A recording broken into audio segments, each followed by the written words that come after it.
Let's talk about the episode of The Proud Family where they tackled pretty privilege. Agatha Ordinario? I think I'm gonna be sick. When you have talent, you don't look like that. Hey, La Cienega. If it wasn't for Tony. What's up, guys? Welcome back to my channel. Thank you for tuning back in. I'm back with another episode analysis of The Proud Family. This topic that they tackled was pretty privilege. And I'm pretty sure most of us know what that is. It's in the name, pretty privilege. But basically, to break it down, pretty privilege is when someone gets unfair advantages in life because of their attractiveness. So many people they interact with find them so attractive that they get advantages over people who are considered less attractive to the naked eye. Whether it be socially or financially, the advantages become better the more attractive you are. Even relating this to real life, right? People will tend to overlook some bad things you do, or people tend to overlook the negative aspects of your personality just because you're beautiful, just because you're handsome, just because you got a nice body. We see that with celebrities all the time. You may have known people in real life that get over based on their looks, even when they don't have the nicest personalities. And this episode of The Proud Family is another one I always remembered when I was younger, and I cannot wait to dissect this episode with y'all. The title of this episode is called The Good, the Bad, and the Ugly. So that lets you know right there the theme of this episode. So this episode starts out with Wizard Kelly hosting a tween idol competition, basically a parody of American Idol. PD stands for public domain, cause the wizard doesn't like paying royalties, y'all. One of my favorite parts of this episode and of this whole competition is that the judges are Alicia Keys. Alicia Keys? She's my idol. Shoot, Alicia Keys ain't got nothing on Sugar Mama. A Michael Jackson impersonator. Well, you're not too bad yourself, Alicia. Whoa, no. I'm talking about her, Randy. And a Simon Cowell reject. Because you know Simon Cowell in American Idol, he was that archetype. He created his own archetype of being a middle-aged British man who was so hard to please, so hard to impress. You're out like that hideous song and your sparkly bugle boy outfit. So basically the whole school is there trying to audition, and as expected, most of them don't get through. Wow. Even Penny, Dejanay, Sticky, Michael, Zoe, when they went, they got rejected. Next! Next! Zero. Why are all of these trash? Then La Cienega goes in and she impresses them. Nancy! Wow, that was hot to death. You were wonderful. I'm going to the next round. What? Then we're introduced to Agatha Ordinario. And let's talk about how they named her last name, Ordinario, which when you translate it, that means ordinary, like a plain Jane. Just from the looks of her, like I said in my Zoe video, like I said in my Myron video, what do they do? What is the look? What is the character design that the Proud Family always goes to when they want to make a character look ugly or unattractive? Nerdy. The glasses, that's too big for her face. The big teeth with the braces, the freckles. She's lanky, Betty Spaghetti. Wow, everybody's here. This competition is going to be off the chain. In a way like Zoe, but they exaggerated it even more because she was supposed to be the ugly character of this episode. She got this big slice of bacon as a ponytail. And another thing they did with Agatha's character is they made her socially awkward. She tries to interact with Penny and the friends, and look at this. Hey, you guys, what's cracking? I hope not your voice. I've got to go warm up. Bye. Ugh. As you can see, Penny and La Cienega and all of them are kind of like, like, what is she doing here? Okay, I guess. The next day at school, the principal announces the two students that got selected to be in the tween idol competition. La Cienega, and to everyone's surprise, Agatha. Very talented La Cienega Boulevard is. Yeah! Equally talented Agatha Ordinario. Now, when they first showed Agatha at the auditions, they didn't show her singing, but she obviously did well enough for her to be the top 2 pick with La Cienega. La Cienega is immediately thrown off. Then that instantly converts to this arrogance and this automatic confidence.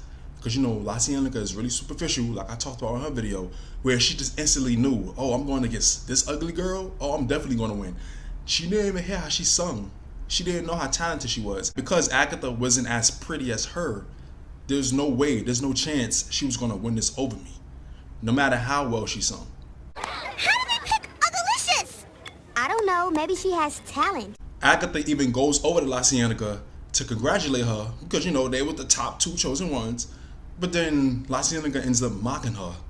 Everyone laughs, except for Penny, because, you know, one thing with Penny, she's going to stand up for what's right. La Cienega, that wasn't nice, but it was true. Now, if you would excuse me, I need to write my acceptance speech. Oscar, Penny's father, even comes to the cafeteria trying to convince La Cienega to let him be her campaign manager because he instantly believes she's going to win this too. When Penny brings up Agatha and says, what about her? Why don't you ask Agatha? She's in the Tween Idol contest too. Whoa, what?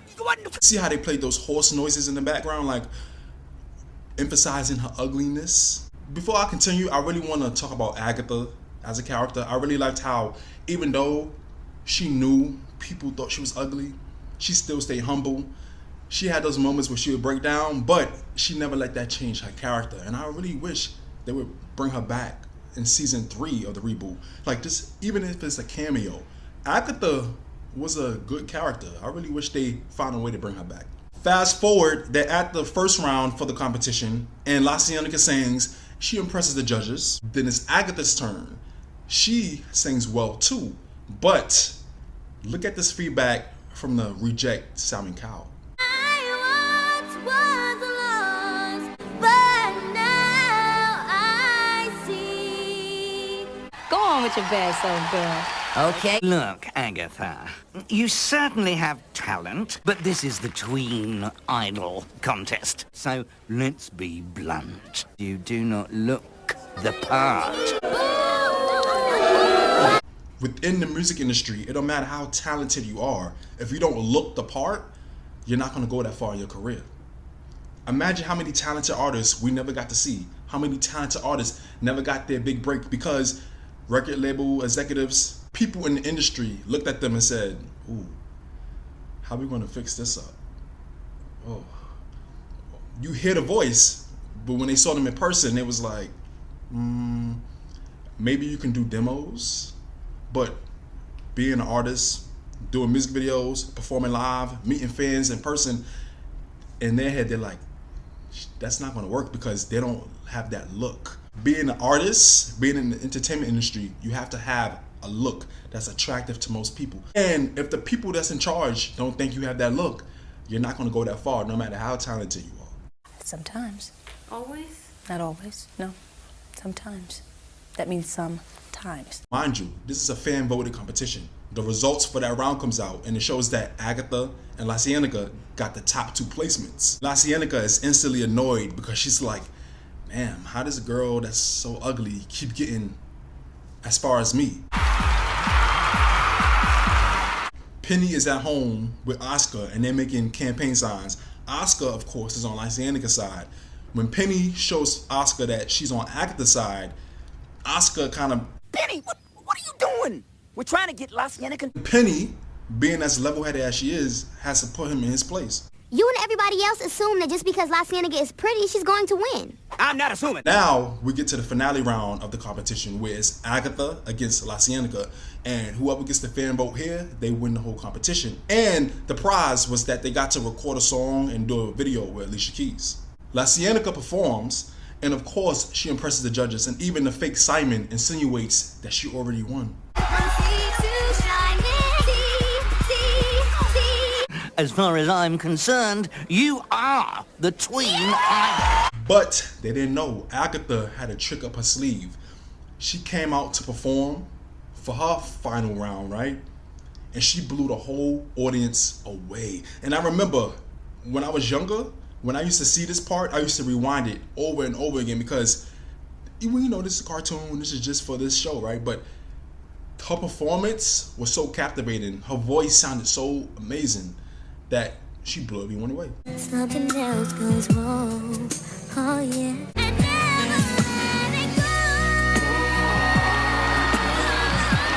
And when I say she blew everyone away, she even blew the fake Simon away.